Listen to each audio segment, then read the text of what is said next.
you gone into the whole George Floyd story at all? Yes. I think most married couples will tell you that that's important. Most married couples will tell you that that's kind of the secret. And it's the secret is It's like, also the best thing. And if you're practicing loving your infant and your child, well, why wouldn't that generalize? that when I had a child, that's when I really understood murder.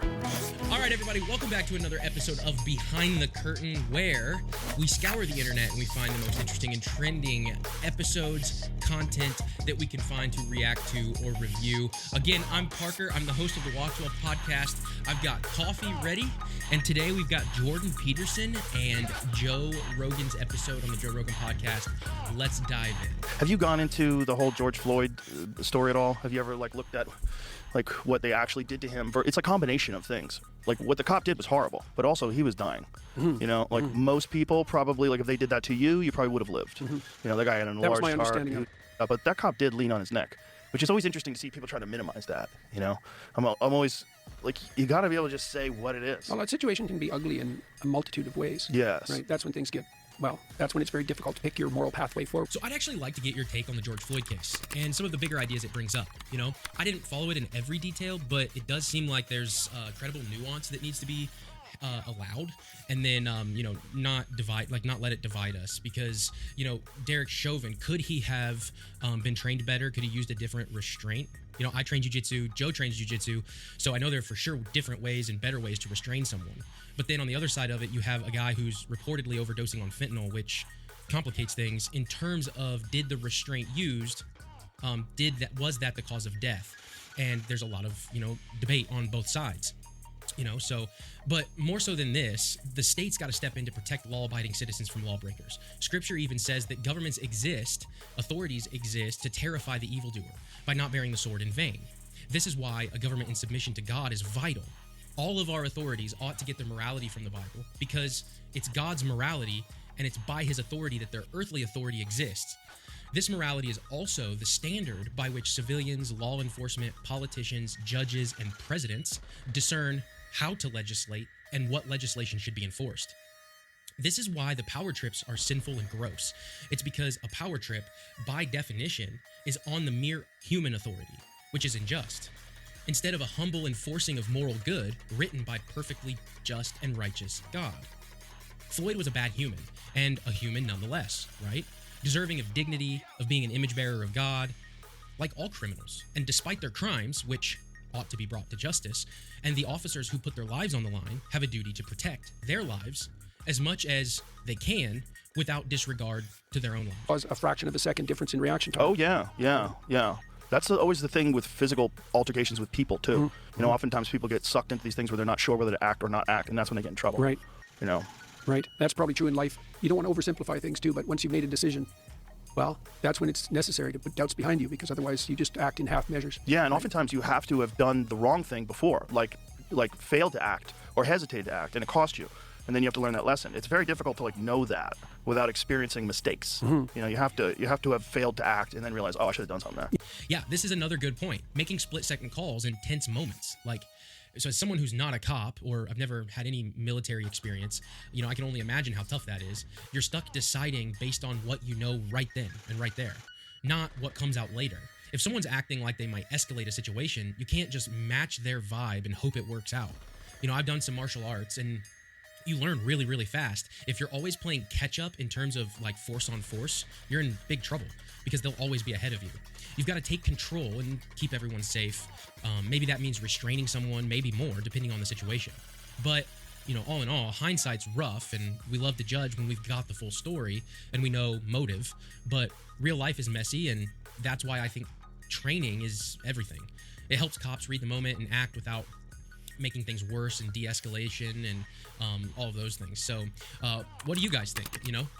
Where do you guys fall on the George Floyd thing and the Derek Chauvin thing? Birth control was, when was it, 1960 something? That's really when it Somewhere started. around then? When it started to ramp up, let's say. It's so crazy because it completely changed the dynamic. Women could have sex for recreation with people that they didn't even know and not have any consequences in terms of having to carry that person's child. Whereas that was always a giant fear. If you're a woman, in the back of your head, every time you have sex, you possibly could be taking care of a child for the next 18 plus years. Yeah. Well, every time. Right. It's like this thing. This is a consequential thing where with a guy, it's like you have this biological imperative to spread your seed. Okay. So now I have a lot to say about this, but hang with me here. Let's talk about marriage and kids. This is a huge deal. So Joe is establishing that the invention of birth control lets women have sex without consequences. But I think this is only like a half-truth. Let's be honest about this. Birth control prevents pregnancy, which isn't always synonymous with preventing conception, right? So there is an argument that the pill is just another euphemism for abortion in the name of planning parenthood. You know, I'm not sure I can agree with Joe, and I don't want to put any words into his mouth. On the surface level, he is correct. A man can have sex with a woman and then leave her to deal with the child.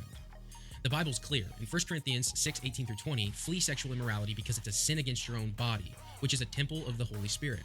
Sex isn't just a no harm, no foul act limited to our physical realities. There are emotional and spiritual realities as well. Two becoming one flesh that man can't separate is strictly spiritual. So I understand where Joe is coming from, but I reject the physical and naturalistic limitations in his presuppositions surrounding sex. Guys who spread their seed without owning up to their kids are guilty of abandonment. It's wrong. Ultimately, here's the heart of the issue. Just because we are wired to act on a desire doesn't make the desire a moral good. Lots of men desire even more women, right? But it's sinful. Lust is sin. A man ought not lust. Lust, and more broadly, pride in this context, are the very reason children with no self-esteem look at their mothers and ask, "Why did dad leave?"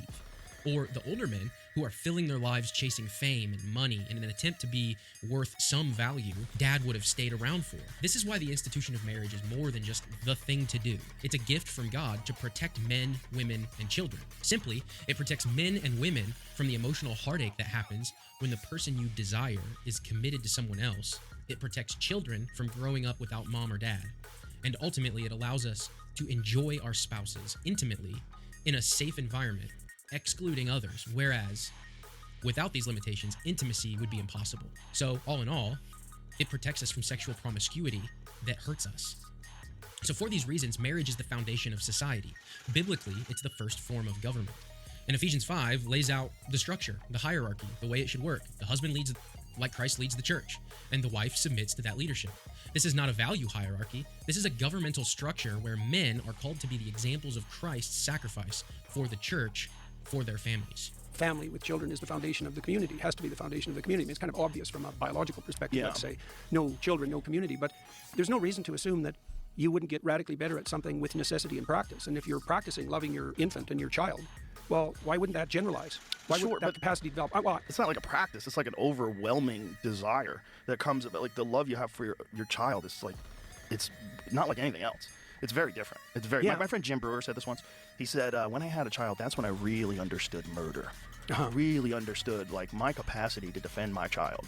It was like I never understood like how could somebody kill somebody before? He was like, oh, now I get it. Now I get it. And, you know, that's real too. And that's also tribal, right? So it's not just your child. It's the child of everyone around you in your tribe. And then you think that you are being invaded by an oncoming tribe. And genetics and history dictates you have to be insanely ruthless to fight off that tribe. There's no other way for survival. Is that really why you take care of your kids? Because you don't want a neighboring tribe to overtake you?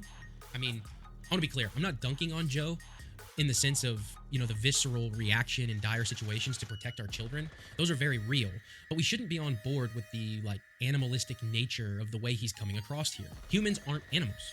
We're not. It's just a fact. Animals are not made in the image of God. They don't reason like we do, and they can't relate like we do either. They can be in a relationship on some level if you have like a pet or something, but a human to human relationship is unique. Okay, story time. Do you guys remember like 5 or 6 or so years ago, before the downfall of Will Smith, when he was going around talking about his skydiving experience?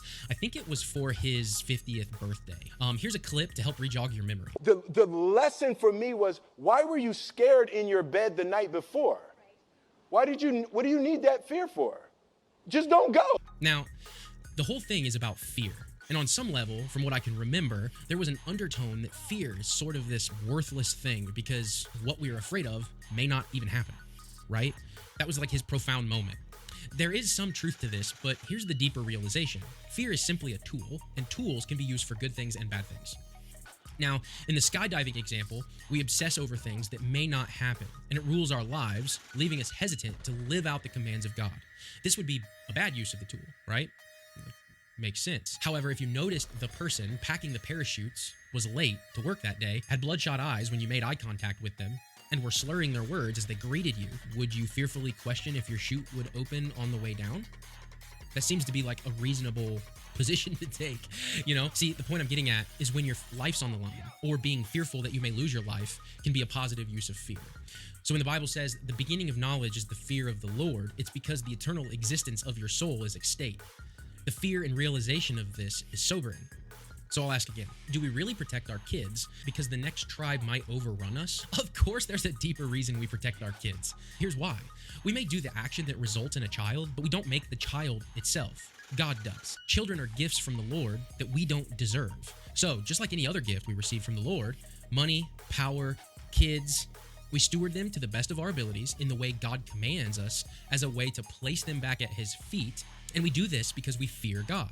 And fearing God is the pillar upon which loving, protecting, and staying faithful to our spouse and children rest. So this is why marriage is more than just something to do.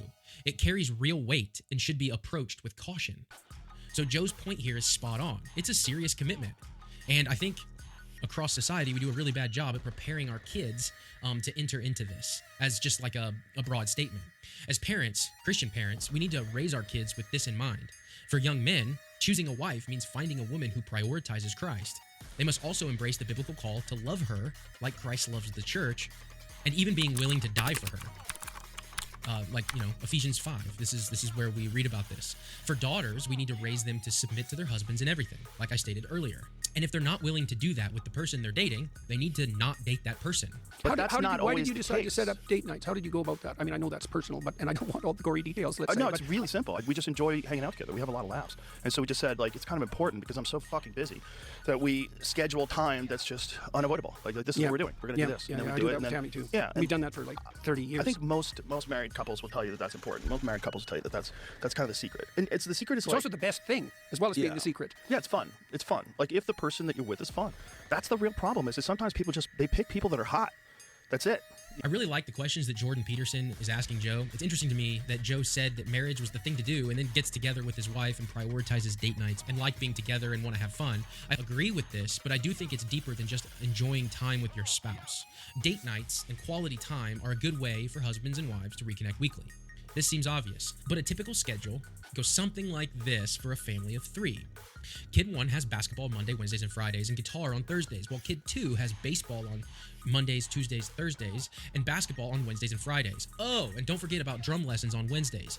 Kid 3 has basketball on Tuesday, Thursdays, and Fridays, and we also need to remember that Kid 1 has to get his grade up because he's not doing well in math. At the same time, Kid 3 just got in trouble at school. Meanwhile, wife and mom is stressed out because her sourdough isn't rising correctly, and what that really means is work has been stressful.